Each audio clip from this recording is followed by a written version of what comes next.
पुंडरीकाय रहि समागष्टतिष्ठं तमानन्दतन्दं परब्रह्मलिङ्गं भजे पाण्डुरङ्गं पाण्डुरङ्गा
प्राप्तस्थळी प्राप्त प्रसंगी आज या ठिकाणी कीर्तन रूपी सेवेकरता निवडलेला अभंग माऊली महावैष्णव अखिल वारकरी संप्रदायाच्या कलशस्थानी विराजमान असणारे श्री संत सम्राट देहू निवासी श्री जगद्गुरु तुकाराम महाराज यांचा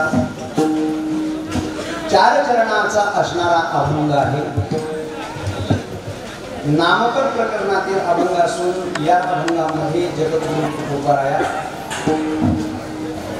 नामाचं महत्त्व तर सांगतात परंतु त्या नामस्मरणामध्ये नामस्मरण केल्याने आमच्यामध्ये काय परिवर्तन झालं, आमच्या ठिकाणी काही ताकद आली याचं सविस्तर चिंतन महाराज अभंगात मांडतात। विठ्ठल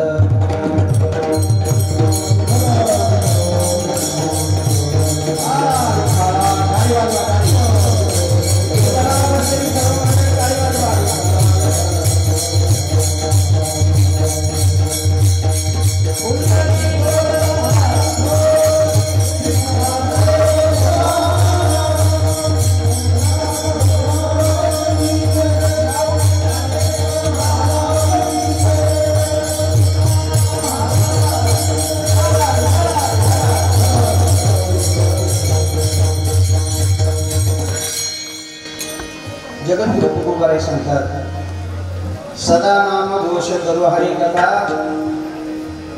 काही साधकांनी विचारलेल्या प्रश्नाला उत्तर करायचं. साधक मंडळींनी प्रश्न विचारला, महाराज आम्ही एवढी मरमर करतो संसारामध्ये प्रपंचामध्ये, तरी सुद्धा आमच्या चेहऱ्यावरती आमच्या चित्ताला काही समाधान प्राप्त होत नाही. ते समाधान तुम्हाला कसं काय प्राप्त झालं? तर त्या अन्वयाने तुकोबाराय उत्तर देतात. महाराज म्हणतात, सदा नाम घोष करू हरी कथा. सतत नामाचा जयघोष केल्याने आमच्या चित्ताला समाधान मिळतं. तेने सदा चित्ता समाधान. महाराज नुसतं समाधान मिळतंय का? फक्त समाधानच मिळतं असं नाही, तर आनंद, तो निर्गुण निराकार असणारा भगवान परमात्मा त्याच्या भक्तीचं सुख लिहून आनंदमय झालो आहे.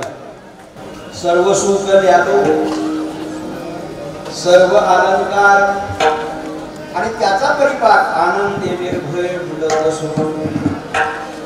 अजून आमच्या या भगवंताच्या चिंतनामुळे आमच्या देहावरती काही त्याचा परिणाम झाला, त्याची काही अवस्था चेंज झाली, बदलली. आम्हाला परमार्थामध्ये अवस्था ऐका, परमार्थाकरता खरं तर व्यवस्था नसली तरी चालते, कदाचित व्यवस्था नसली तरी चालते, परंतु परमार्थासाठी अवस्था असणं गरजेचं आहे.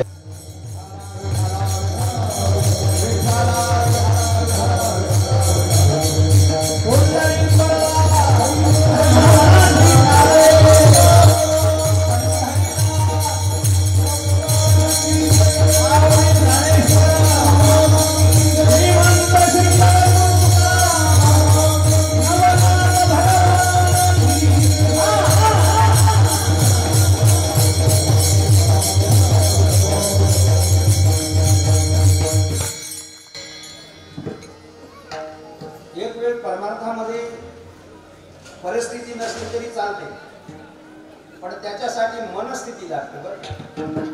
आणि म्हणून त्या परमार्थानं भक्ती सुखानं आमच्या देहावरती काही परिणाम झाला.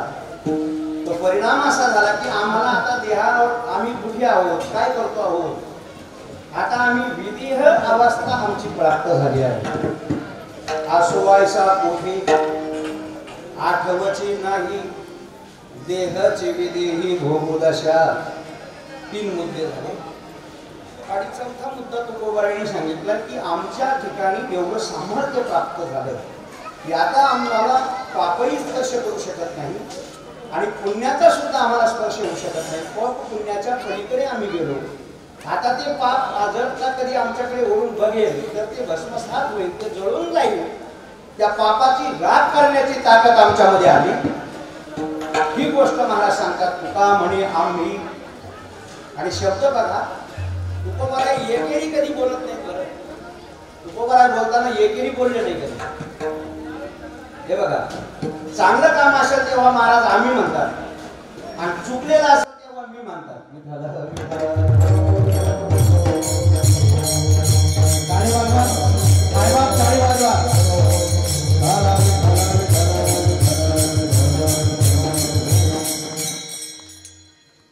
आपलं मात्र उलट आहे. आपलं कसं होतंय, आपलं चुकलं तर आपण दुसऱ्यावर ढकलतो ना, त्यांच्यामुळे झालं. आणि जर काही बरोबर असेल तर ते मी केलं असं म्हणतात. महाराज म्हणतात, तुका म्हणे आम्ही, आम्ही म्हणजे सर्वांना घेऊन झालो अग्नी रूप, लागो नेदी पाप पुण्यांगा. असा या अभंगाचा एकंदरीत शब्दार्थ आहे. अभंगावरती विवेचन चिंतन करण्यापूर्वी 2 शब्दांचा परिहार देणं गरजेचं आहे. आज मोठा मनस्वी मला या ठिकाणी आनंद होतो. श्री क्षेत्र डोराळे नवनाथ महाराजांच्या या पावन भूमीमध्ये, पावन नगरीमध्ये गेली अनेक वर्षापासून हा अखंड नवनाथ ग्रंथ पारायण सोहळा तथा कीर्तन महोत्सवाचं आयोजन या ठिकाणी समस्त गावकरी मंडळी, गावातील सर्व तरुण, वृद्ध, आबाल, म्हातारी, मुलं, सर्व महिला, माता, भगिनी, घराघरातली सर्व मंडळी नाद भक्तीमध्ये या ठिकाणी 9 दिवस अगदी रंगवून जातात. आणि मोठ्या उत्साहाने हा सप्ताह या ठिकाणी आयोजित केला जातो. गुरुनाम गुरु वैकुंठवासी हरिभक्त परायण सकारामजी महाराज साधू पुरुष होते ते. त्यांच्या कुशल अशा या ठिकाणी प्रेरणे मार्गदर्शनाने तथा वैकुंठवासी आमचे संमित्र परमार्थ प्रेमी हरिभक्त परायण चंद्रभान महाराज चौधरी, त्याचप्रमाणे ज्यांच्या ठिकाणी अद्भुत शक्ती, शरीराची व्याधी जरी झाली असली तरीही अध्यात्माची ताकद एवढी आहे की अगदी इथपर्यंत जाऊन माघारी पुन्हा समाजासाठी म्हणा किंवा भक्तीसाठी म्हणा जे पुन्हा परतून आलेले आमचे सर्वांचे आधारस्तंभ गुरुवर्य आदरणीय रामानंद गिरीजी महाराज, या सर्वांच्या साधू संतांच्या वा तुम्ही टाळी वाजवली म्हणजे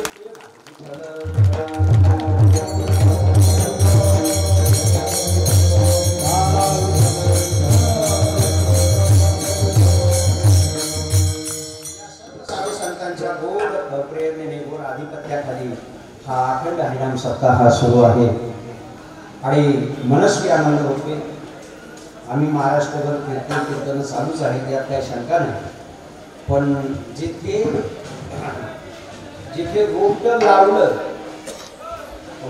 लावणं कदाचित सोपं असेल, पण त्याचं संगोपन करून वेगवेगळ्यावर नेणं अत्यंत कठीण असतं.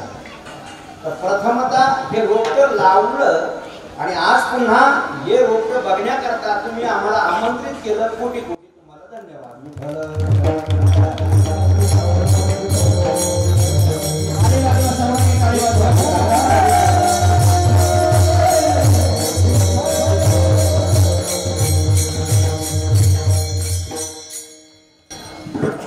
मला वाटतं आपल्या परिसरामध्ये तालुक्यामध्ये राहता तालुक्यामध्ये तरी नंबर 1 आपला तुमचा हा अखंड हरिनाम सप्ताह नवनाथ भंडारा प्रसिद्ध आहे. म्हणून गावकऱ्यांनी या ठिकाणी मला आपण सर्वांनी निमंत्रित केलं. निमंत्रित ठरल्यानंतर आदरणीय आमचे नारायणराव असतील काकड, आदरणीय अशोकजी उदाहरण असतील आणि आपल्या सर्वांचं जे मोलाचं आदराचं स्थान आमचे अण्णा आदरणीय भाऊसाहेब अण्णा डांगे पाटील, माणसाला काळजी असते महाराज. सकाळपासून मला वाटतं माझ्या मोबाईलवर जर चेक केलं तर अण्णाचे कमीत कमी 12-13च्या पुढचे कॉल माझ्या मोबाईलवर.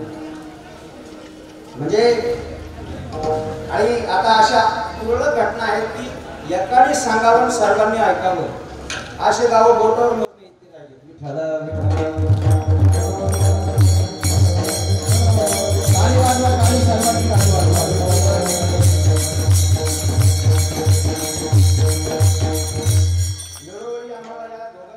फोन केले. आमच्या नारायणरावांनी केले, अशोकरावांनी, आम्ही तीर्थयात्रेला होतो अमरनाथला, सारखे फोन आले. आमचे सुपेकर जगनराव त्यांनी सुद्धा कॉल केला आणि या ठिकाणी हा योग घडून आलेला आहे. सदर ही सेवा संपन्न करण्यासाठी आपल्या गावातील सर्व भजनी मंडळ, आदरणीय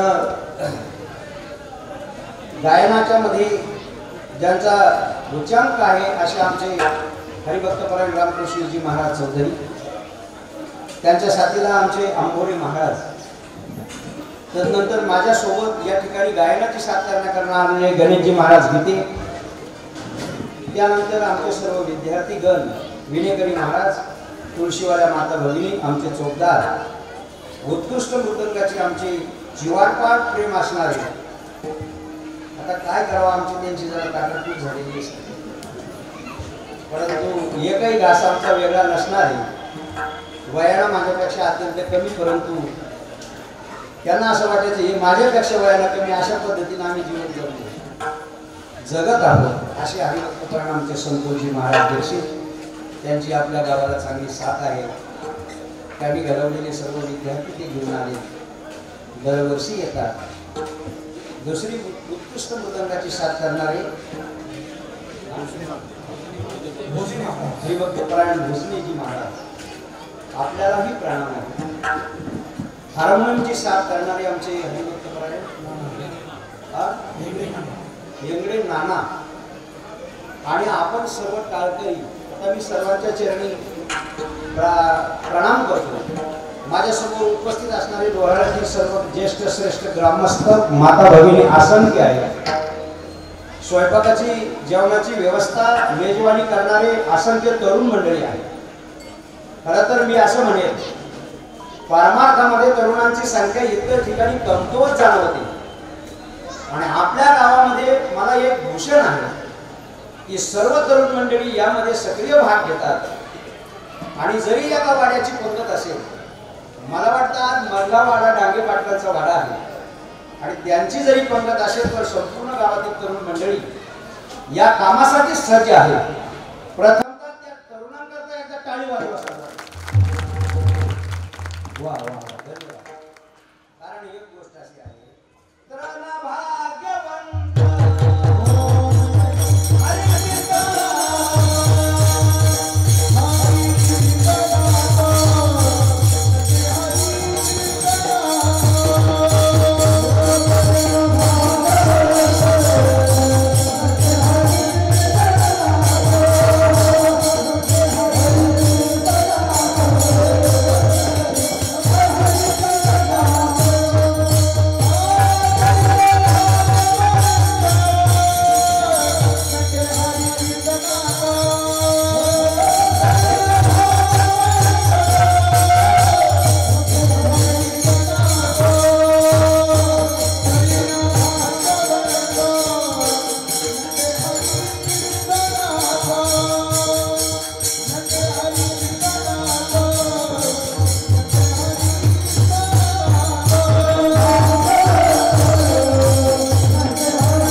नटे हरे कीर्तनात थोडा युट्यूब थोडा कमी करायचं आणि मोकळा आवाज करायचा. मला पण बोलण्याची सवय विठाला सर्वांनी वाजून भजन करावे.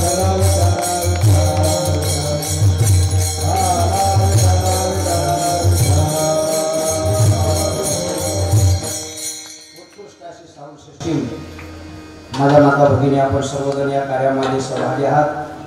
आजच्या पहिल्या दिवसाची सेवा माझ्याकडे दिली. प्रथम दिवस जो असतो, खरं म्हणजे प्रथम दिवसाची सेवा म्हणजे जशी पंगत बसली की प्रथमतः ताट दिलं जातं, पंतरवाडी दिल्या जाते आणि मग ती पंतरवाडी देण्याचं काम माझ्याकडे आज आहे. देत असताना मी काळजीपूर्वक देणार आहे, कारण जेणेकरून 7 दिवस तुम्हाला त्या पात्रामध्ये वेगवेगळे पदार्थ घ्यायचे, 9 दिवस वेगवेगळे पदार्थ घ्यायचे आहेत.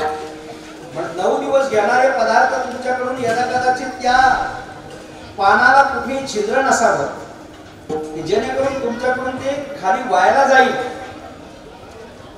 याकरता माझ्याकडे मोठी जबाबदारी आहे. आणि मला वाटतं तुम्ही एवढे महाराज लोकांचे कीर्तन ऐकले म्हणजे एवढा काही त्रास मला होणार नाही. त्याच्याकरता मी अगदी काळजीपूर्वक मी प्रथम दिवसाचे जी कीर्तन पुष्प असतात त्याच्यामध्ये नियमावली दिलेली आहे वारकरी संप्रदायाला. आमचं प्राधान्य हे वारकरी संप्रदायाला आहे. आज जगाच्या पाठीवर किती जरी संप्रदाय झाले तरी संप्रदायाची बरोबरी कोणता संप्रदाय करू शकत नाही.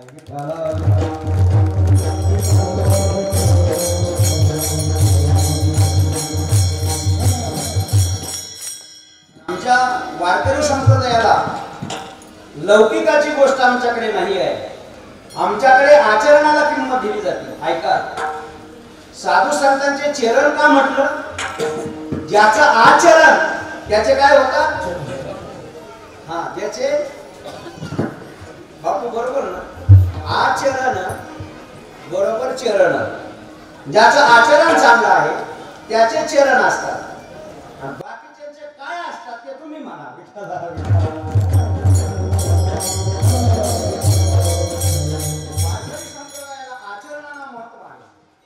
जणू काय अण्णा इलेक्शन लागलं की आचारसंहिता होते ना चालू.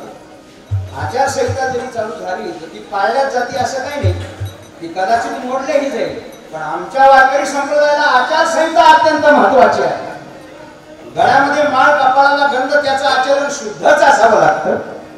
आणि म्हणून आमची नियमावली आहे ती अलिखित असेल. कदाचित पहिल्या दिवशी कीर्तन सेवा असेल तर नामाचं महत्व घ्यावं, आहे का नाही.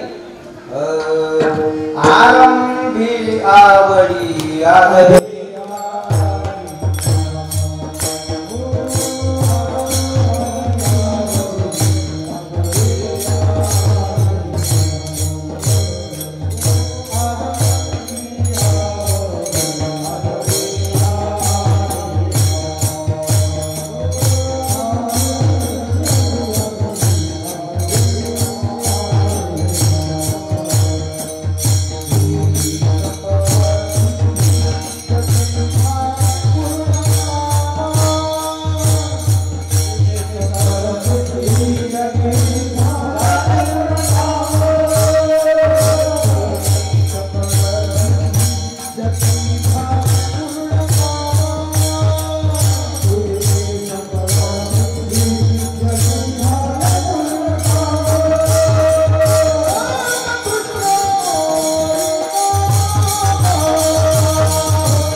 लक्षपूर्वक आहे का.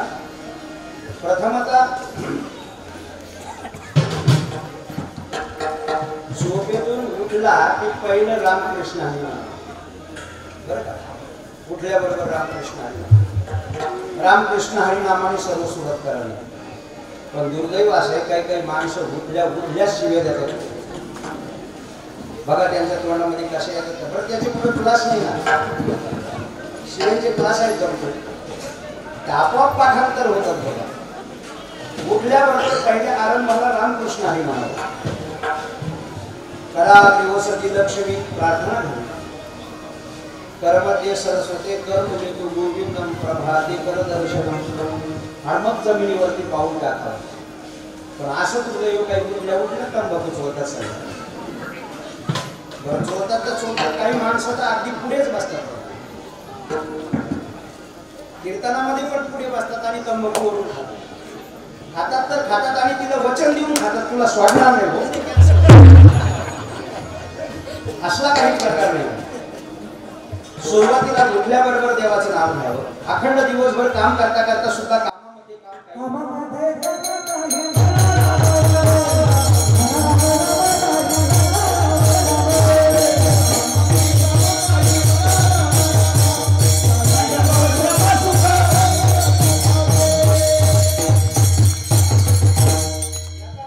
काम केलं. बघा आमच्या महाराजांनी चौचरणी पण एकाच ठोक्यात कार्यक्रम करून टाकला. कामामध्ये काम काही म्हणा राम राम.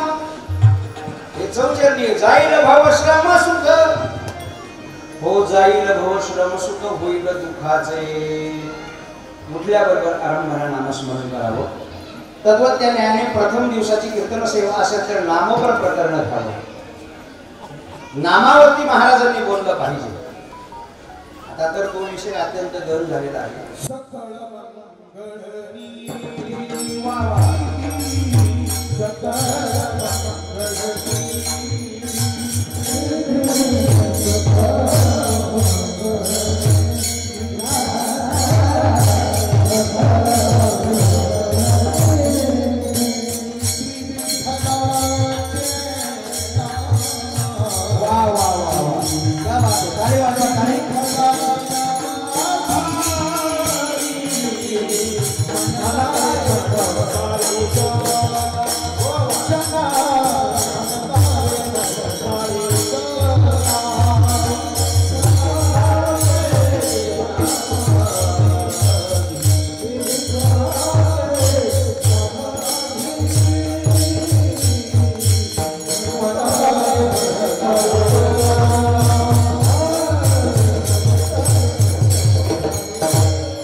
मंगळनिधी श्री विठ्ठलाचे नाम बोला कधी बोला बोला कधी ऐकायला येतं का तुम्हाला?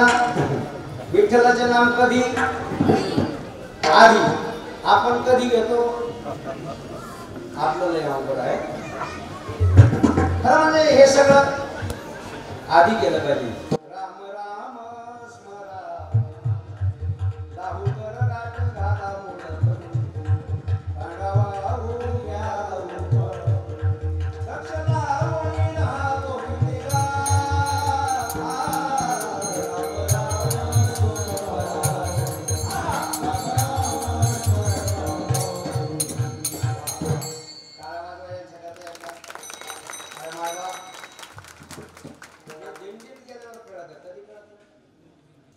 बरोबर असलं तर कळत नाहीतर दिंडीत वहाड्याला हा कणकुलीला त्यांना विचारलं का पुढे गेले ते म्हणजे नाश्त्यासाठी. तुला लाज नाही वाटली? काकड्या बरोबर राहावं लागतं. काकडा भजन केलं पाहिजे. खरं सांगू माय बाप, काकडा भजन म्हणजे जीवनातलं खरं खरं काकडा भजन आहे. बरं अरे काकडा भजन केलं पाहिजे माणसाने. महिनाभर चातुर्मास गावामध्ये केला पाहिजे. ज्या गावचा महाराज आहे त्याने तरी केला पाहिजे. पण आज काकड्या करता महाराजाची काकड्याची गाठ नाही. मी 100% सांगतो. आमच्या गावामध्ये आम्ही महिनाभर करतो. विठ्ठल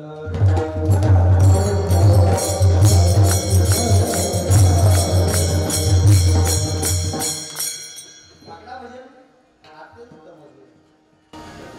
जाऊ दे माझा वेळ नाही. राम राम स्मरा कधी आणि आपण कधी चौघडी उचलला का ते सांगणारे असतात ना. मग काय म्हणतात ते? अहो काय म्हणा? रामनाम बोला की रामनाम. कोणाला काही त्रास नाही होणार. बोला की रामनाम. कधी आता याचं मड झालं मग राम राम म्हणा काय चालतं? राम राम स्मरा हे सगळं आधी करायचं असतं. अशा आमच्या वारकरी संप्रदायाची परंपरा आहे.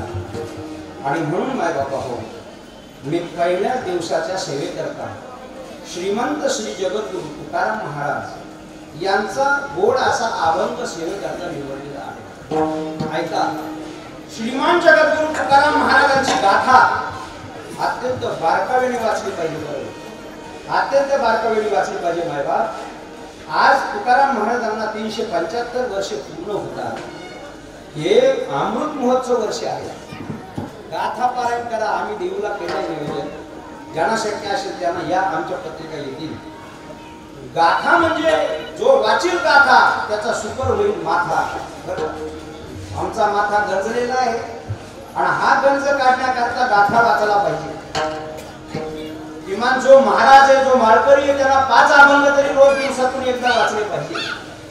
सकाळी देवपूजा झाली, ज्ञानेश्वरीच्या 5 वेळा महाराजांनी घेतल्या पाहिजे. आजचा महाराज ज्ञानेश्वरी फक्त 10 वेळाच घेऊन जातो.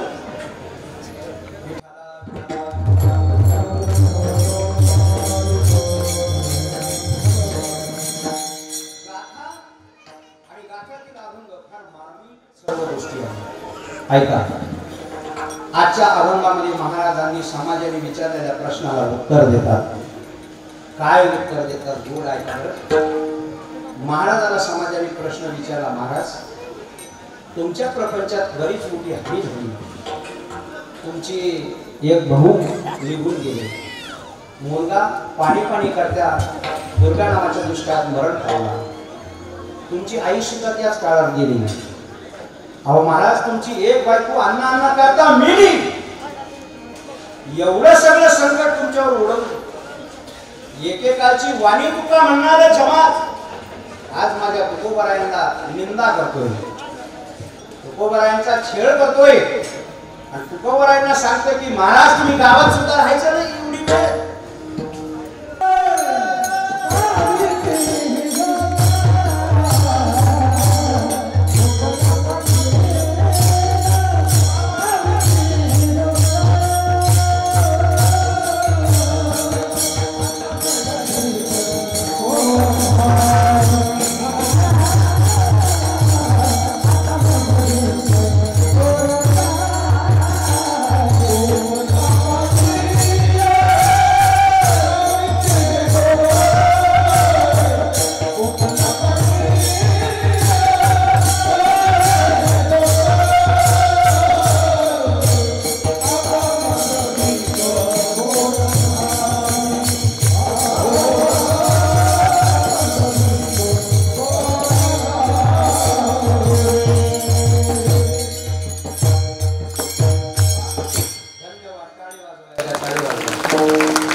संतोष महाराज, तुम्हाला खरोखर मी त्रिवार वंदन करतो. त्याच्यासाठी करतो, आज सगळं मिळतंय, सगळं मिळतंय, पण हे नाही घडत बरं का.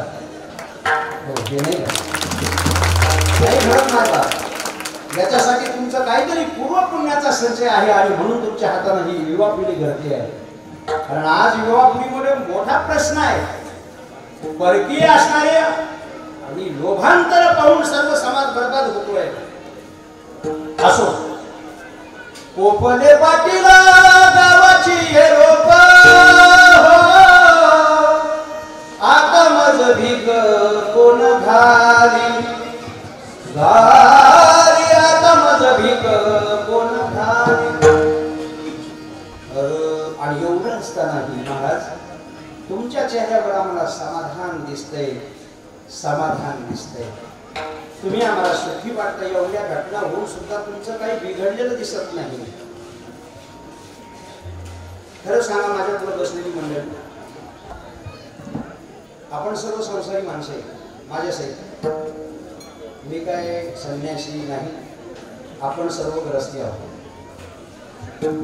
खरं सांगा मला, आपण सुखी समाधानी आहोत का? बोला लवकर, मला जेवढ तू. खरं सांगा, खरं सांगा मला, खरं सांगा. मी तर नाही.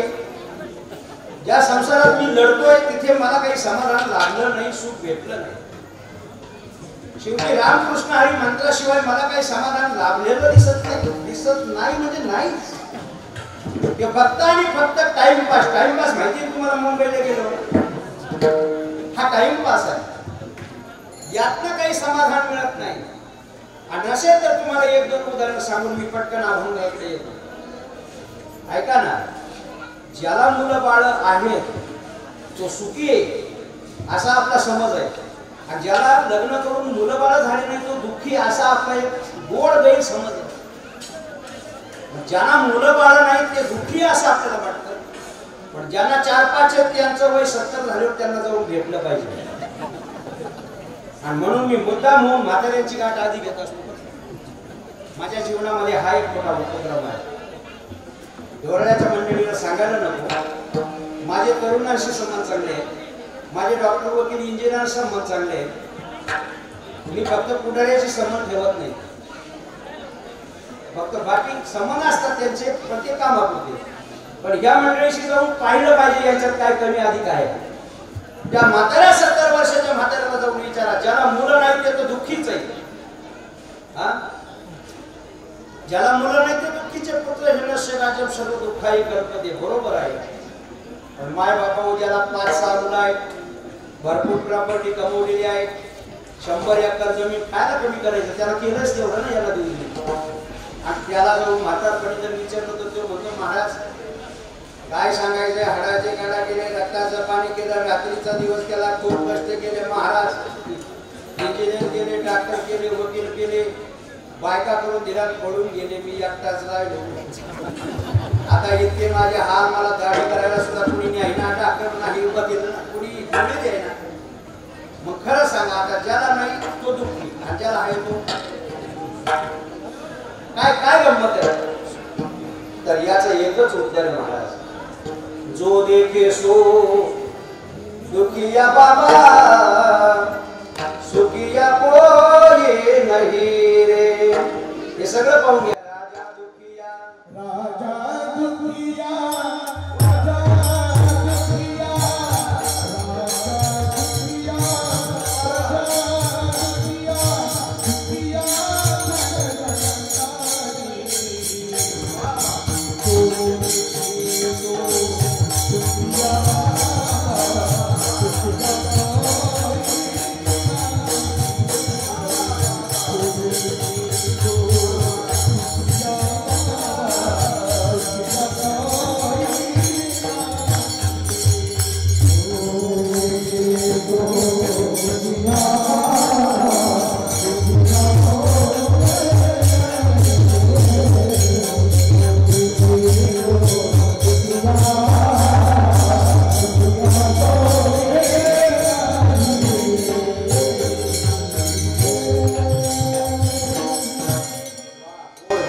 टाळी वाजवा एकदा बाबासाठी.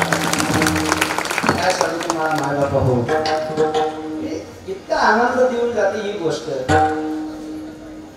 फक्त ते ज्ञान पाहिजे याच्यातलं थोडं गोड वाटतं फार. हे असं ऐकलं तर माना डोलवता का नाही तुम्ही? काय डोलवता? ते चित्ताला समाधान देतं बरं. हे समाधान देतं. तुम्हाला सांगू का, भजन म्हणजे हा प्राण आहे, प्राण बरं का. भजन म्हणजे प्राण आहे. आणि कीर्तनामध्ये भजन हा प्राण आहे. बाबाला सूर असावा, साथ करणाऱ्याला त्याला त्यांना साध्य असले पाहिजे. आता ती काही सगळी बावचळा जरी त्याच्यावर मी बोलतच नाही. रामकृष्ण आहे पण खूप गोड. महाराज तुम्हाला लाभलेत. आमचे चौधरी महाराज, आम्ही संगत असतो सप्त्याला बऱ्याच ठिकाणी. आमचे गणेश महाराज आहेत, आंबोरे महाराज आहेत. खूप गोड आवाज आहे. आंबोरे महाराज तुम्ही लई दिवसातून भेटले आज मला. खूप गोड आवाज आहे. जो देखे सो दुखिया बाबा. या जगात राजा प्रजा संन्यासी जपी तपी सर्व सुखी असा कोणी नाहीये. फक्त आपल्याला वाटतं, आता तुम्ही माझ्या समोर बसलेत ना, तुम्हाला असं वाटतं यांचं खूप बरं आहे बरं का. तुम्हाला काय वाटतं? यांचं बरं आहे. आणि आम्हाला काय वाटतं? आमचा भ्रमासा रोज गाव हिंडण्यापेक्षा हे लय भारी राहतं. आणि तुमच्या डोक्यात असं खटकाय काय राव बसायला गाडी, नारळाचा गोटा, फाडून गोटा, कपड्याला डाग, तो दिसतोय का? वा वा वा, मग बाबा होय ना तू? होत नाही. अशा काही अडचणी असू दे. विनोदाचा भाषण सर्वांना वाटतं हा सुखी तो सुखी. सुखी कोणीच नाही. मग मी तुम्हाला प्रश्न केला, आपण सुखी आहोत का? नाही ना. कसे होणार सांगा ना मला. होणार कसे? संसार दुःख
मूळ चौकडे विंगळ ठाऊकाची आहे. संसार दुःखाचा सगळे प्रमाण घ्यायला आपल्याला भेटत. पण या संसारात सुख नावाची वस्तूच नाही. सुखाची व्याख्या एका मिनिटामध्ये सांगतो आणि पुढे चालतो. सुखनाम देव. देव म्हटलं की सुख आणि सुख म्हटलं की देव. याच्या पलीकडे जगात सुख नाही.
हे जीवात्मयाची गाहे नामराय म्हणतात तेथे जीव होय तया नाव सुख.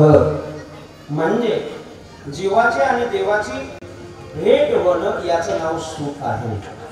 ऐका, आणि ते सुख आपल्याला प्राप्त संसारी जीवनात होऊ शकत नाही. ते सुख प्राप्त होण्यासाठी जगद्गुरु तुकोबारायांनी जे केलं त्यामुळे त्यांच्या चेहऱ्यावर सतत समाधान दिसत होतं. तुकोबारायांच्या चेहऱ्यावर कदापि दुःख दिसलं नाही, तीळ मात्र दुःख दिसलं नाही. आणि म्हणून समाजाने त्यांना प्रश्न विचारला, महाराज असं तुम्ही तुमच्या जीवनामध्ये काय केलं की तुम्हाला एवढं समाधान लाभतंय, याचं कारण काय? त्याचं उत्तर जगद्गुरु तुकोबाराय अभंगाच्या पहिल्या चरणामध्ये दिलं.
आमच्या भजनामध्ये मला आनंद येतो.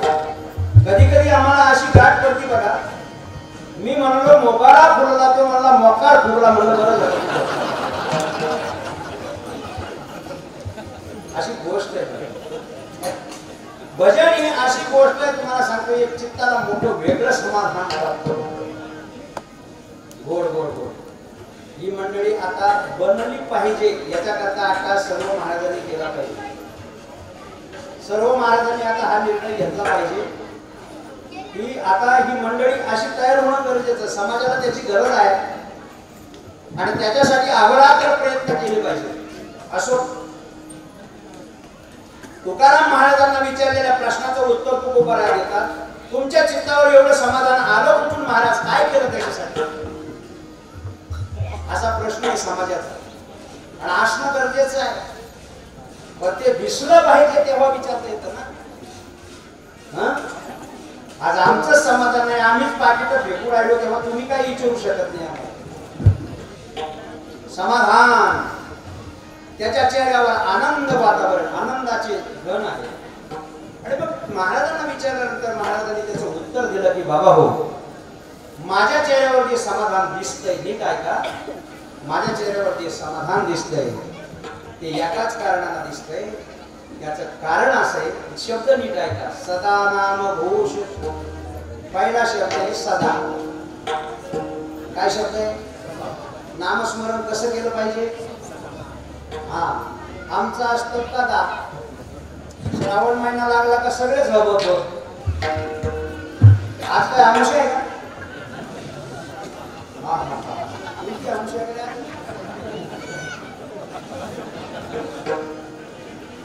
आणि मग श्रावणामध्ये सगळे हवं. वा वा वा, देवाकडे नाही चालत बरं का सर. नामस्मरण हे पहिला शब्द आहे सदा. सदा नाम घोष करू हरिकथा. त्या हरीचं भजन आम्ही सतत करू. पण ते नामस्मरण असं नाही करणार बरं, गपचिप नाही करणार. आता मी आल्यापासून म्हणतो की टाळा वाजवा, टाळ्या वाजवा, विठ्ठल विठ्ठल भजन झालं की टाळ्या वाजवा. वाजवत नाहीत माणसं. वरून म्हणतात की महाराजांना मस्क्याला दिल्या, फाकड्याला काय टाळी वाजवली. अरे फाकड्या गेलं तुझं काही, आमचं काही गेलं नाही, तुझंच आणि हे तू केलंस. लक्षात घ्या. कीर्तनात आलं ना मग टाळी वाजली पाहिजे. कीर्तनात आल्यानंतर मुखानं नामस्मरण करावं, हाताना टाळी वाजावी. अरे काल परवा नामदेव महाराजांचा समाधी उत्सव सोहळा संपन्न झाला. ज्या नामदेव महाराजांनी पांडुरंगाला स्वतः जीव घातलं, हो नामदेव महाराजांनी दूध सुद्धा वडिलांना घेऊन देवाला पाजलं, त्या नामदेव महाराजांचा काल समाधी उत्सव झाला. मला सांगा त्या नामदेव महाराजांच्या कीर्तनामध्ये स्वतः कोण येऊन नाचत होतं? कोण नाचत होतं? विटेवरून यायचा खाली. वाळवंटात कीर्तन रंग भरत आला की स्वतः पांडुरंग विठेवरून यायचे. येताच नाचत नाचत नाचत यायचे. अहो एवढे नाचायचे, एवढे नाचायचे, किती नाचायचे सांगा ना महाराजांना अभंगामध्ये.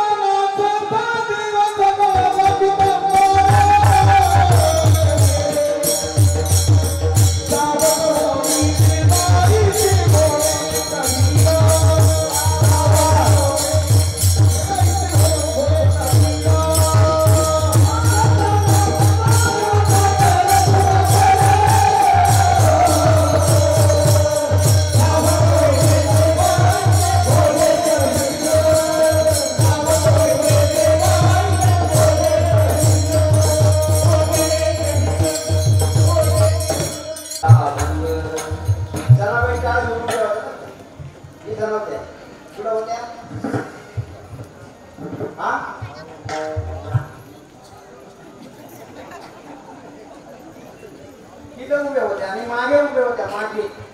पाठी मागे डोळे झाकून उभी ती जणी. आणि जनाबाई मोठ्यानं सांगायच्या ज्ञानोबाच्या वेळेला काय होतं ना गाय, त्या काळी थोर गायक संत श्रेष्ठ ज्ञानेश्वर महाराज आणि ज्ञानेश्वर महाराजांचं जनी म्हणे ज्ञानदेवा गोडा अभंग, परिणाम अभंग गोडता रंग, कीर्तनी भरला प्रेमाची छंदे. नाचता नाचता देवाचा तेव्हापासून कर्ण बांधू आम्ही कमळाला कर्ण बांधतो. कारण का देवाचा हांडळ काय करता फुटून घेतो लोक, असा विषय असा आहे. नामदेव महाराजांच्या कीर्तनामध्ये देवानी परब्रह्म केवळ पांडुरंगाने नाचावं. आणि आमचं दुर्दैव असं आहे की आमच्या कीर्तनात निदानातून झोपावं केलं पाहिजे. एक दिवसापुरतं नाही, अखंड जीवनभर केलं पाहिजे. माय बापो जीवनभर केलं पाहिजे. सदा नाम घोष. आणि ते मोठ्याने करायचं. गजर होतो हो हळूच का बघू मोठ्याने, मोठ्याने यायला पाहिजे. देवाचं नाव घ्यायचं खरं. विठ्ठल विठ्ठल विठ्ठल विठ्ठल असं म्हटलं पाहिजे. म्हणतच नाहीत माणसं. ऐका लक्षात ठेवा. कारण ही संधी, ही वेळ आपली कायमची टिकेल का याची गॅरंटी आहे का मला सांगा. नाही ओरवून सांगा. याला मी कीर्तनात म्हणालो की आता या गावातले सगळे लोक 7 दिवसात मारणार आहे. ते उभा राहिला ते म्हणला महाराज मी नाही मारणार. म्हणलं का म्हणतो म्हणला मी या गावचाच. काय गावचा काय प्रश्न आला, सगळ्यालाच मारावं लागेल. गावचा काय प्रश्न आला. ऐका ही संधी परत भेटणार नाही. म्हणून सदा नाम घोष. तुकोबारायांना विचारलेल्या प्रश्नाला उत्तर तुकोबारा देतात. माझ्या चेहऱ्यावर जे समाधान आहे त्याचं कारण असं आहे. सदा नाम घोष करू हरी कथा देणे. आणि परत शब्द आला दिवस बघा देणे सदा. आम्हाला समाधान मिळतं. विहिरीला पाणी लागलं समाधान, पण लाईटच ठिकाणा वीजच ठिकाणा हा समाधान. ऊस आलाय लावलाय पण त्याला रोगच जमून देईना हा समाधान. आलं लक्षामध्ये. आणि म्हणून महाराज म्हणतात आमच्या चित्ताला सतत समाधान असण्याचं कारण तेने सदा चित्ता समाधान. बस महाराज आम्हाला समाधान त्याच्यामुळे मिळते. तू उभं उत्तर देतात. लोकांनी विचारलं महाराज तुम्हाला समाधान लाभलं, तुमच्या चित्तावरती दिसतंय आणि तुमचा चेहरा आनंदी दिसतोय, याचं कारण आम्हाला समजलं नाही कसं समाधान प्राप्त झालं. मग महाराजांनी त्याचा जरा उलगडा केला आणि स्पष्ट भाषेत सांगितलं अरे राजा त्याचं भजन केल्यामुळे, त्याचं नामचिंतन अखंड केल्यामुळे तो निर्गुण निराकार असणारा भगवान परमात्मा तो साकार रूपाने आला. वास्तविक पाहता देव निर्गुण निराकार आहे. त्याला रंग नाही, रूप नाही, नाही वर्ण छाया, निर्गुण निराकार एक तुचिर घोराया. पण त्याच्या भजनामुळे आमच्यापाशी आला, साकार झाला, सगुण झाला आणि म्हणून आम्ही त्याचा आनंद उपभोगतोय, त्याचा उपभोग आम्ही घेतोय. त्या भगवान परमात्म्याच्या तत्वाचा उपभोग घेतल्यामुळे आम्हाला सतत त्याचं सर्वच असणारं सुख लाभलंय.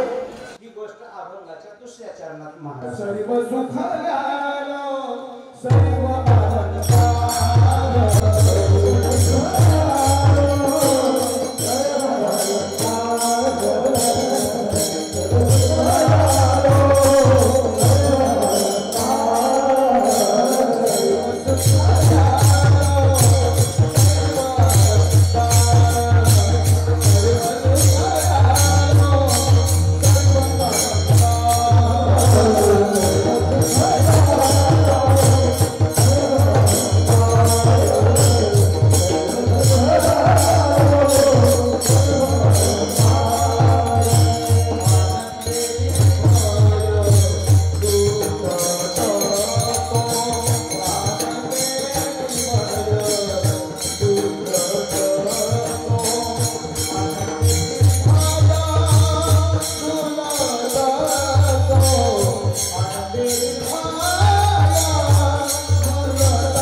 देवाला सर्व सुख म्हणतात, विठ्ठलाला सर्व सुख म्हणतात. म्हणून असे अभंग आहे बघा. ज्ञानोबा म्हणतात सर्व सुखाचे आगर बाबर, सर्व सुखाचे आगर जली म्हणे शाळंघर, सर्व सुखाचे आगर म्हणे न राहरी. अशा सगळ्या संतांनी त्याला सर्व सुख ही संज्ञा दिलेली आहे. आणि तो सर्व सुख आणि उपभोग त्याचा आनंद घेतो. म्हणजे कसं, थोडा विस्तार सांगतो. माझ्या माता भगिनी असं की माझा आवाज येतो ना तिकडं, आवाज येतो का महिला मंडळ येतो ना, जवळ येऊन बोलू जरा. हा ऐका बघ, तुम्हाला जर सोन्याची अशी कांब दिली चालेल का? नाही, कोण नाही म्हणाल. 70,000 रुपये तोळा आहे. सोन्याची लांबलचक अशी कांब दिली, त्याच्यातही सोनंच आहे का? पण सोन्याची दिलेली कांब तुम्ही कांब नाही ठेवणार, त्याच्याकरता तुम्ही सोनाराच्या दुकानात जाणार, बरोबर? आणि सोनाराच्या दुकानात गेल्यानंतर त्या सोन्याचे अलंकार करणार, ते बनवणार, गळ्यात घालणार आणि मग शेजारीला दाखवायला जाणार. कारण जर दगड गळ्यात घालून हिंडली तर तिला कोण शहाणं म्हणत नाही ना म्हणणार. ऐका ना, मग तसंच आमचा भगवंत निर्गुण निराकार आहे, पण तो साकार केला, रूपाला आणला आमच्या संतांमुळे, आणि नंतर त्याचा आम्ही अलंकार रूपाने उपभोग घेतो. जो या हरीची या दासा हरी दाही दिशेला नटलेला भगवंत, आणि त्याचा आनंद आम्ही घेतो. म्हणून सदा सर्व सुख कल्यालो, सर्व अलंकार, आनंद निर्भय डुलत शोकस. तो परमात्माचा आम्ही अंगीकारलाय, त्याचा उपभोग आम्ही आता घेतोय. एक आणि तिसरा मुद्दा असा आहे, तो परमात्मा आम्ही अंगीकारल्यामुळे देवाचं सुख आम्ही भोगतो याच्या कारणामुळे आता आम्हाला या देहाचा जराही लवलेस राहिला नाही. आता हा देह गेला काय आणि राहिला काय? हा देहाला काही दुःख झालं काय आणि सुख झालं काय? देहाची आता आम्हाला काही आवश्यकता राहिली नाही. खरं तर सांगा, तुकाराम महाराजांच्या जीवनात, ज्ञानेश्वर महाराजांच्या जीवनात, आधी करून सर्व संतांच्या जीवनामध्ये कितीतरी दुःख आले माय बाबा.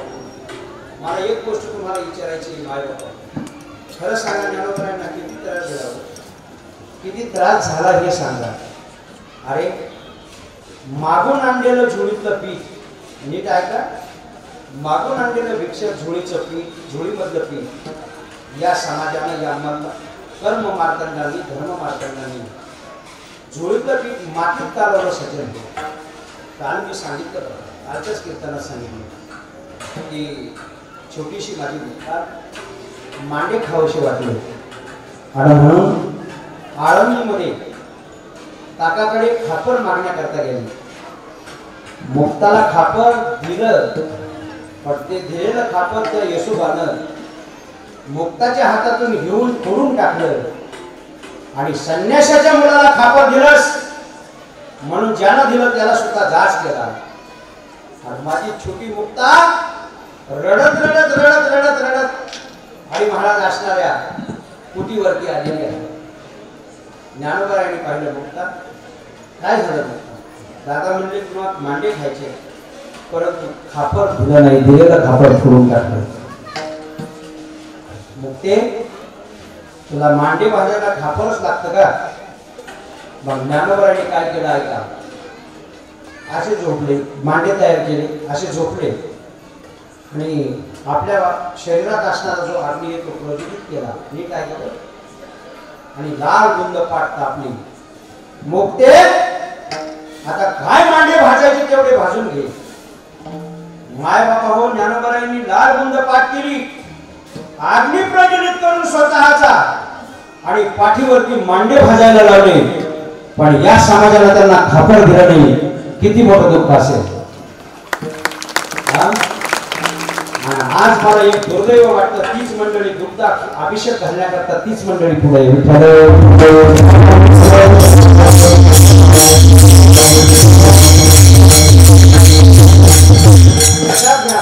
साधू संतांना एवढा त्रास झाला तरी सुद्धा त्यांना दुःखाचा लवलेश जगाला दिला नाही आणि जगावर कधी आरोप केला नाही. मग या समाजाला एवढं दुःख दिलं तरी ते काय बोलले? पासायदान घेता ना तुम्ही, प्रवचन संपले म्हणा, आता यशवादमध्ये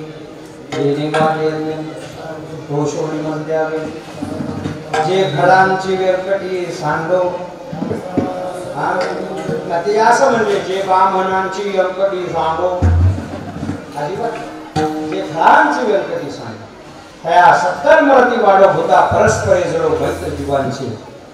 सज्जन हो, एवढी तकलीफ आमच्या संत मंडळीला झाली तरी त्याचा लवलेश परिणाम काही झाला नाही आणि जगाला त्यांच्या तोंडावर दिसला नाही, तरी ते आनंदीच राहिले.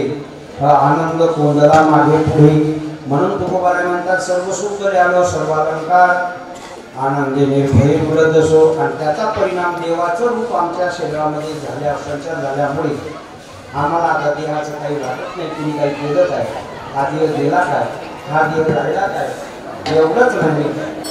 कबीरांच्या पायाला एकदा पुत्र चाललं आणि त्यांच्या पायातून रक्त वाहत होतं. समोरच्या लोकांनी विचारलं, महाराज तुमच्या पायाला पुत्र चावलंय. तर महाराजांनी सांगितलं ठीक आहे, आता निस्ती गाय आली तर आपण उठून घाबरलो. आणि संत कबीरांना विचारलं तुमच्या पायाला पुत्र चावलंय, त्यातनं रक्त वाहतंय, महाराज पुत्र चावलंय. महाराजांनी सांगितलं कुत्ता जाणे आवड चमडा जाणे, ही अवस्था प्राप्त झाली. ऐका अजून, तुकाराम महाराजांच्या घरी मेवणा पाहुणा आला, जिजाबाईंनी स्वयंपाक केला. दृष्टांत सर्वांना माहिती आहे, मीठ कमी पडलं म्हणून मेवणा जेवला नाही. हा नाही जेवला, एकच मिनिटात मी थांबणार आहे. ऐका, मेवणा जेवला नाही मीठ नसल्यामुळं. महाराज मात्र भरपूर जेवले, मेवणा अर्धाच ताटावरून उठून गेला. पण आपला भाऊ जेवला नाही महिला मंडळ ऐकताय ना?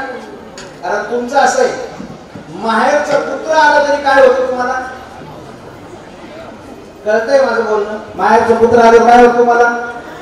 आनंद होतो. मग भाऊ आल्यावर काय होईल? तुमचा आमचा आल्यावर रोग उठत होते. पण तुमचा आल्यावर आनंद होतो. जिजाबाईला एवढा आनंद झाला होता. पण माझा भाऊ बिनजेवता गेला, माझा भाऊ बिनजेवता गेला म्हणून महाराजांना विचारलं काय प्रकार झाला. काही महाराज बोललेच नाही. आणि स्वतः जिजाबाई जेवायला बसल्या, एक भटक येतं, तोंडामध्ये टाकलं तर मीठ नाही, आमटीमध्ये मीठ नाही. आणि मग जिजाबाईंना काय थोडा राग आला असेल का? हा, आपला राग बरा आहे थोडा, आपला गडी माणसाचा राग बरा आहे. आपलं जरी भांडण झालं, जीव द्यायला निघालं ना गडी माणूस, ते मागं ओढून बघते. हा ना, एक म्हातारं रेल्वे खाली जीव द्यायला निघालं शिर्डीला, पण त्याच्या उपरण्यात गाठलं होतं. आणि ते नेमकं मलाच भेटलं. जे आहे महाराज म्हणलं, जे आहे का बाबा म्हणे चाललो जीव द्यायला. म्हणलं कुठं? म्हणे रेल्वे. उपरण्यात काय? म्हणे भाकर. म्हणलं भाकर कशा करता? तो म्हणलं रेल्वे लेट झाली तर काय उपाशी करू का? असं असतं बघा आपलं. ही रीत मुळी टाकायला गेला तर मागं होऊ शकतो. टांगड्या तरी लोन करी, असा तरी बघत. यांचं तसं नाही. कोणाचं तसं घरातून आज यांचं लक्षात घ्या. महिला म्हणजे जिजाबाईला राग आला बरोबर, आणि जिजाबाईने बोलायला सुरुवात केली. महाराज, हा माझा भाऊ बिन जेवण्याचा गेला, तुम्हाला काही वाटलं नाही का? सांगता आलं नाही, मीठ नाही याच्यामध्ये म्हणून. तर महाराज म्हणाले, जे आहे माझं असं झालंय म्हणे, आता मी कशाबरोबर काय खातो हे मलाच कळत नाही.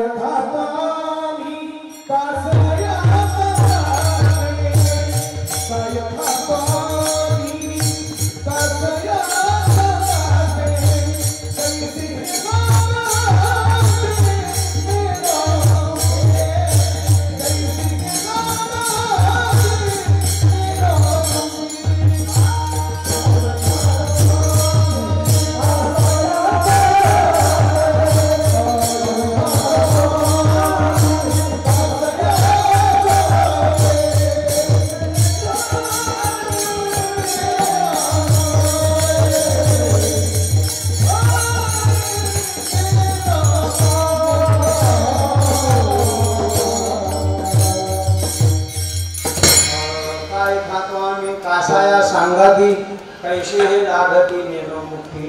हे कशामुळे झालं? सर्व सुख द्यालो सर्व अलंकार, आनंदे निर्भय तुझ सो. म्हणून आसवायसा पोटे आठवची नाही देहाचे देही दशा. आणि मग महाराजांना विचारलं, एवढी अवस्था तुमची प्राप्त झाली, आणखीन काय तुम्हाला प्राबल्य लाभलं? तर तुकाराम महाराजांनी सांगितलं की या नामाच्या जोरावर आम्ही एवढे काही भक्कम झालो, आता आम्हाला पापही करत नाही, त्रास देत नाही, आणि पुण्यही त्रास देत नाही. पाप आमच्या जवळ येऊ शकत नाही, कारण आम्ही कसे झालो? अभंगाचं सेवन.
तुकाराम महाराज म्हणतात लोका म्हणे आम्ही झालो आत्मी रूप, आता आम्ही सामर्थ्यवान झालो त्या भजनानं. तेच भजन आता आपल्याला सर्वांना करायचं आहे.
देणे सदा चित्त समाधान सर्व सुख दयाळु सर्व अलंकार आनंद निर्भय असो आसो आयसा कोठे आठवचे नाही देही चविते ही बहुदशा सर्व सुख दयाळु सर्व अलंकार आनंद निर्भय असो तुका म्हणे आम्ही झालो अग्नी रूपला भूमिती पाप पुण्यांगा सर्व सुख दयाळु सर्व अलंकार आनंद निर्भय असो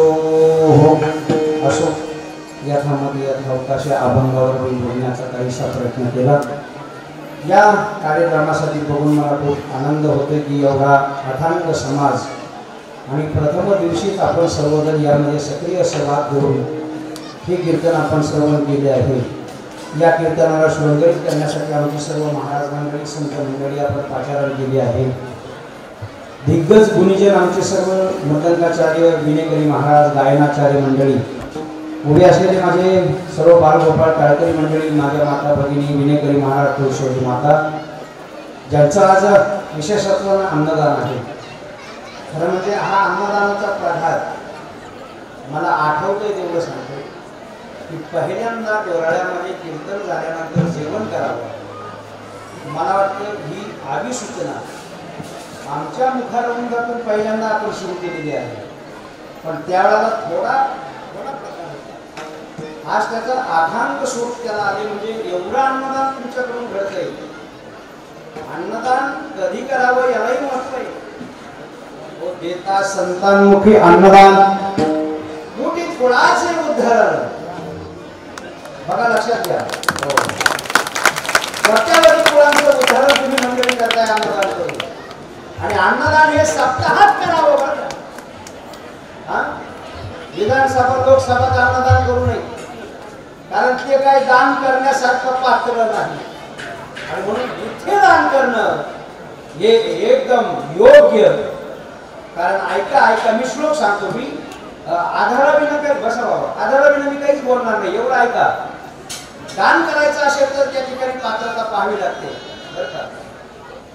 त्याच्याकरता देश कुठला आहे दुसरी गोष्ट त्याच्याकरता कालखंड कोणता आहे देशे कालेच पात्रेच दानम सात्विकम स्मृतम सात्विक कार्यामध्ये दान करावं हरि कीर्तनामध्ये दान करावं नाम सप्ताहामध्ये अन्नदान करावं आणि हे डोळ्याकडून शिकण्यासारखं निश्चित आहे। म्हणून तुम्हाला माझा कोटी कोटी कोटी कोटी धन्यवाद। ज्ञानदेव तुकाराम ज्ञानदेव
सर्वांनी शांत बसायचं आहे। या वर्षीच्या 2024च्या सप्ताहाचा आजचा पहिला दिवस आहे आणि आपण सर्वजण मोठ्या संख्येनं या कार्यक्रमासाठी उपस्थित राहिलात नेहमी गावागावी जाताना असं लोक विचारतात की बाबा तुमचा सप्ताह तर खूप चांगला आहे, परंतु याची परंपरा कधीपासून आहे? शांत बसा.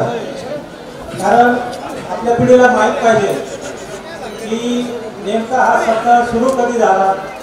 गंगागिरी महाराजांचा सप्ताह आपण पाहतो, लोक म्हणतात 174 आहे, 175 आहे, जे काही असेल ते. परंतु आपल्या या नवनाथ महाराजांचा भंडारा कार्यक्रम कधी सुरू झाला याचा आपल्यापैकी कोणालाही माहिती नाही. पण आपल्याला तर लोक विचारतात, त्याचं उत्तर आपल्याला द्यावं लागतं. तर त्या निमित्तानं आपण असं सांगितलं पाहिजे की ज्या दिवशी या गावात एका ओळखलं त्या दिवसापासून भंडारा कार्यक्रम नवनाथ महाराजांचा सुरू झालेला आहे.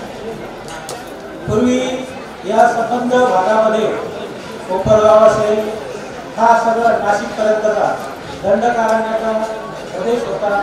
गावं नव्हते आणि झाडी जंगल अशी परिस्थिती होती. कधी काळी या गावामध्ये नवनाथ भक्तांपैकी काही नवनाथ या ठिकाणी आले आणि त्यांनी या ठिकाणी यज्ञ केले. आजही आपल्या गावात आपण काही ठिकाणी पाहिलं तर हिवाळ्याच्या दिवसात ओढावा ठिकठिकाणी दिसतो. अशा ठिकाणी यज्ञकूट केल्यानंतर आणि त्याची समाप्ती श्रावण महिन्याच्या दुसऱ्या सोमवारी या नाथ भक्तांनी या ठिकाणी केली आणि ती परंपरा तेव्हापासून आज तागायत या गावकऱ्यांनी सर्व नवनाथ भक्तांनी चालू ठेवलेले आहे. असं उत्तर आपण संबंधित माणसाला देऊ शकता. जेव्हापासून आमचं गाव स्थापन झालं तेव्हापासून नाथबाबाच्या भंडाऱ्याची परंपरा आहे.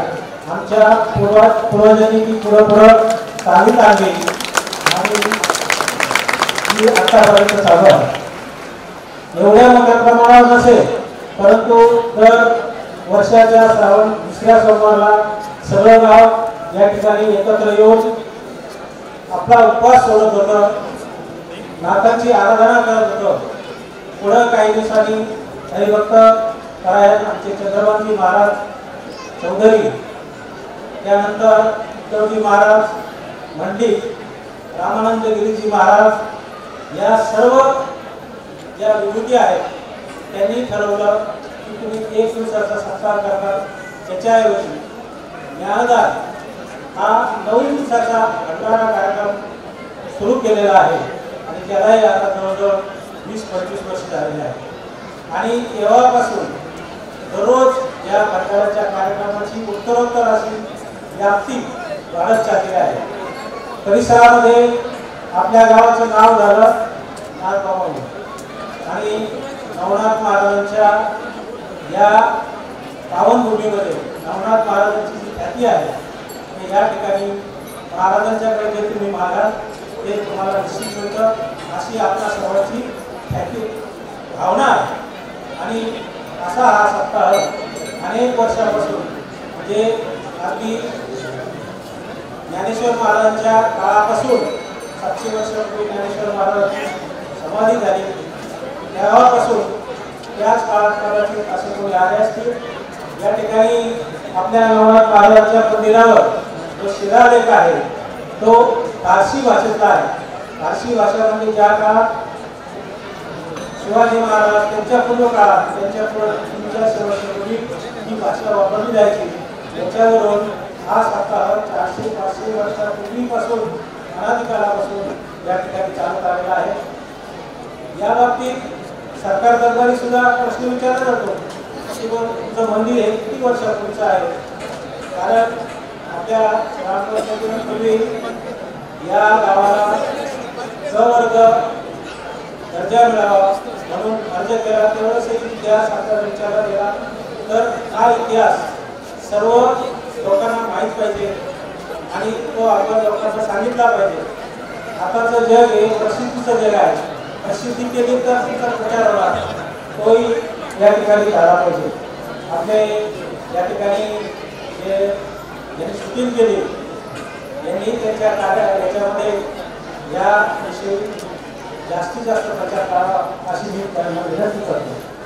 प्रतिवर्षाप्रमाणे 2024च्या सप्ताहाची पहिलं कीर्तन पुष्प हरिभक्त पारायण संजय महाराज शेटे यांनी अत्यंत उत्तम वारकरी संप्रदायाच्या नियमाप्रमाणे नामकरण अभंग घेऊन या ठिकाणी केलेला आहे. संजय महाराजांच्या विषयी आपल्याला काही सांगायची गरज नाही. महाराजांना आपण लहानपणापासून पाहिलेलं आहे. किंबहुना त्यांच्या अध्यात्माची सुरुवात जे डोळे गाव झालेले आहे ते सायकलवर इकडे फिरून आणि आपलं कीर्तन सेवा देत होते. असे या संजय महाराजांना त्यांनी सांगितलं महाराजांचा की जुळलेले रोप लावलेले जाईल त्याचा मेलू गेला गगनावर, तसं त्यांच्या बाबतीत झालेलं आहे. अत्यंत उत्तम ज्ञान त्यांचं त्यांनी प्राप्त केलेलं आहे. असं हे कीर्तन त्यांनी केलं आणि त्यांच्या कीर्तनाला या ठिकाणी जे गुरुजन आहेत आमचे चौधरी महाराज, आंबोले महाराज, त्यानंतर गणेश महाराज तिथे ते महाराजांच्या बरोबर आलेले आहेत. अत्यंत उत्तम असं त्यांनी आपलं गायन या ठिकाणी केलं. भक्तिरसानं अभंग म्हटले त्याबद्दल मी सर्वांचे आभार मानतो.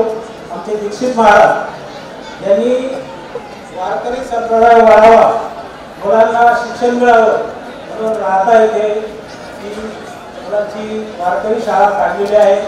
त्या ठिकाणी तयार झालेली मुलं आज आपल्यासमोर कीर्तनामध्ये त्यांनी आपलं योगदान दिलं. तसंच आमचे भोजले महाराज, दीक्षित महाराज या सर्वांचं, तसंच आपल्या गावचं भजनी मंडळ यांचे मी मनापासून आभार मानतो. आज पहिला दिवस असल्यामुळे काही नियम आपल्याला सांगायचे आहेत. दरवर्षी आपल्या गावातील बरेच लोक 14 वर्षापासून श्री क्षेत्र काशी येथून पायी पाणी आणत होते. यावर्षी जवळजवळ 26 लोक 25-26 लोक सायकलवर पाणी घेऊन येत आहेत आणि ते आता रविवारपर्यंत या ठिकाणी पोहोचतील. दुसरी गोष्ट, प्रतिवर्षी आपण हा जो सप्ताह आहे हा स्वच्छता सप्ताह म्हणून पाळतो. आपण शासनामध्ये पण सांगितलेलं आहे की एवढे मोठे लोक इथे जेवतात, एवढा मोठा स्वयंपाक होतो, पण स्वच्छतेच्या बाबतीत डोळे गाव हे अत्यंत जागरूक आहे. तेच हीच परंपरा आपल्याला इथून पुढं टिकून ठेवायची आहे. आज सांगतो त्याच्याप्रमाणे दररोज सांगितलं जाणार नाही. आपण प्रथम जे आता महाभोजन सुरू होईल ते प्रथम महिला असते. कोणीही पोलिसांनी पहिल्या पंक्तीला जेवायला बसायचं नाही. त्याच्यानंतर कोणी आणि प्रसाद सांगणार नाही. प्रसाद याच ठिकाणी बसून खाणार नाही. आणि न सांगता प्रसादाचं पावित्र्य राखलं जाईल याची सर्वांनी दक्षता घ्यायची.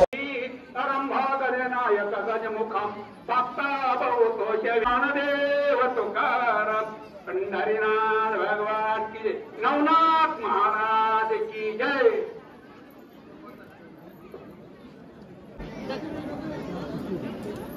उद्या आपल्या नवनाथ पंधराचा दुसरा दिवस आहे. त्या दुसऱ्या दिवसाची सेवा 7 ते 9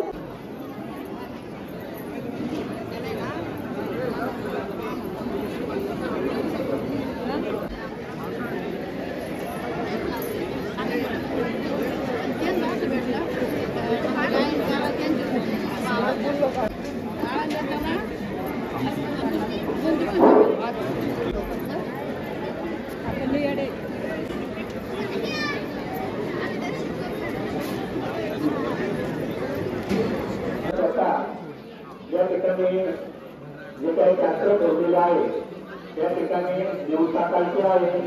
कोणी कारण नागराजांचा अत्यंत पवित्र असा हा प्रसाद आपण या ठिकाणी आपला सर्वांवर भक्ती भक्तीमध्ये फिरत राहा. त्यांना आवश्यक आहे तेवढाच प्रसाद द्या. प्रसाद पात्रावर राहण्याला द्यायचे आहे. मंदिराच्या सभागृहामध्ये पुढच्या प्रसाद घ्यायचा आहे.